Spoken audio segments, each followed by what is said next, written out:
Hi hello welcome to our channel. So video ఏంటంటే మా బాబుకి ఫస్ట్ వ్యాక్సినేషన్ అనమాట. పుట్టిన వెంటనే బీసీజీ ఇస్తారు కదా, దాని తర్వాత మళ్ళీ 45 రోజులకి మనం వేయించే వ్యాక్సిన్ ఫస్ట్ వ్యాక్సినేషన్. ఇది వచ్చేసి మా ఏరియాలో ఉండే అంగన్వాడీ సెంటర్లోనే వేయిస్తున్నాం ఈసారి టీకాలు. సెకండ్ పాపకైతే అన్ని ప్రైవేట్లోనే వేయించాము, అది కూడా పెయిన్లెస్ వేయించిన. ఎందుకంటే పాప ప్రీమేచ్యూర్ 7 monthsలోనే పుట్టింది కాబట్టి తను పెయిన్ని తట్టుకునేంత శక్తి ఎక్కువ ఉండదు కాబట్టి ఆమెకు అన్ని ప్రైవేట్లో పెయిన్లెస్ వేయించినాము. కానీ ఇంకా వీడు నార్మల్గానే పుట్టిండు. అదిగాక గవర్నమెంట్లో ఇట్లా పెయిన్ వచ్చేవి వేయిస్తేనే వాళ్ళ లోపల ఇమ్యూనిటీ పవర్ పెరుగుతుందని చెప్పేసి ఈసారి గవర్నమెంట్లో వేయిస్తున్నాము. వ్యాక్సినేషన్ తర్వాత అయితే ఫుల్ ఫీవర్ వస్తుంది పిల్లలకి. కొంతమంది వీక్ ఉన్న పిల్లలు అయితే తట్టుకోలేరు. సో తల్లులు కొంచెం చెక్ చేస్తూ ఉండాలి. బాగా సివియర్గా వస్తే మీరు మళ్ళీ హాస్పిటల్కి వెళ్ళడం మంచిది. కొంతమంది పిల్లలకైతే చాలా వీక్ ఉన్న పిల్లలకి ఏడ్చి అలాగే ఫీవర్ ఎక్కువైపోయి ఫిట్స్ కూడా వచ్చే ఛాయిసెస్ ఉంటుందంట. సో కొంచెం జాగ్రత్తగా ఉండండి. అలాగే మీరు హాస్పిటల్కి వెళ్ళే టైంలో పిల్లలకి బాగా ఫీడింగ్ ఇచ్చిన తర్వాతనే వెళ్ళండి. ఎందుకంటే వాళ్ళు ఫీవర్లో ఫీడ్ తీసుకునేంత శక్తి ఉండదు వాళ్ళకి. అందుకని చెప్పేసి మీరు ఫీడ్ మంచిగా ఇచ్చేసి వెళ్ళండి. అలాగే అక్కడ వ్యాక్సినేషన్ అయిపోయిన తర్వాత ఫీవర్ వస్తుంది కదా, ఇంటికి వచ్చిన తర్వాత మంచిగా తడిబట్టతోన ఒళ్ళంతా తుడిచి వాళ్ళకి పల్చటి కాటన్ క్లాత్స్ వేయండి.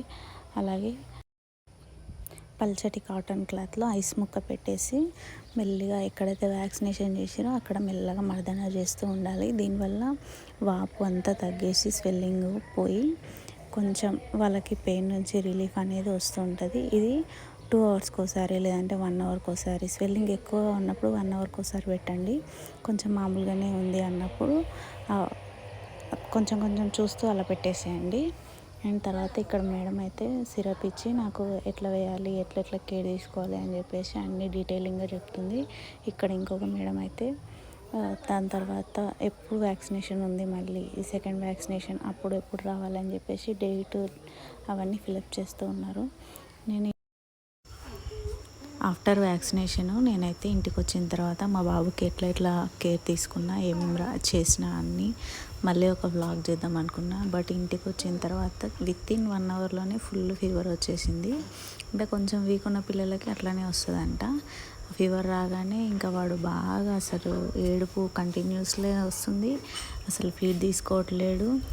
ఇంకా ఫీవర్లోనే అలాగే నిద్రపోతున్నాడు. సో నేను ఆ వ్లాగ్ అనేది చేయలేకపోయినా. అన్ని కేరింగ్ అయితే తీసుకున్నా, బట్ వ్లాగ్ అయితే చేయలేదు.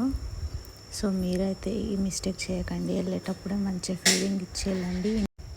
అయితే ఇక్కడ మేడం ఒక యాంటిమెంట్ చెప్పింది. యాంటిమెంట్ పెట్టడం వల్ల అక్కడ ఎక్కడైతే స్వెల్లింగ్ వస్తుందో వ్యాక్సినేషన్ దగ్గర స్వెల్లింగ్ అంతా పోయి పెయిన్ అనేది గుంజేస్తుంది అని చెప్పేసి యాంటిమెంట్ చూపించింది. యాంటిమెంట్ డీటెయిల్స్ నేను లాస్ట్లో ఇస్తాను. వ్యాక్సినేషన్ తర్వాత మేమైతే ఇంకా ఇంటికి బయలుదేరినాం. ఇది మా ఇంటికి వచ్చే దారి అనమాట. మొత్తం అడవే ఉంటుంది. ఇల్లు మాత్రం అక్కడొకటి ఇక్కడొకటి ఉంటుంది. సో ప్రశాంతమైన వాతావరణం ఉంటుంది. ఇది వచ్చేసి నేను ఇందాక చెప్పిన యాంటిమెంట్ నేమ్ వచ్చేసి థ్రోంబోఫోమ్. దీని కాస్ట్ 145 rupees. మాకైతే బాగానే వర్కౌట్ అయింది. ఓకే ఫ్రెండ్స్, ఇది మా వీడియో. మీ ఎక్స్పీరియన్స్ కూడా షేర్ చేసుకోండి, లైక్ చేయండి, సబ్స్క్రైబ్ చేయండి. బాయ్.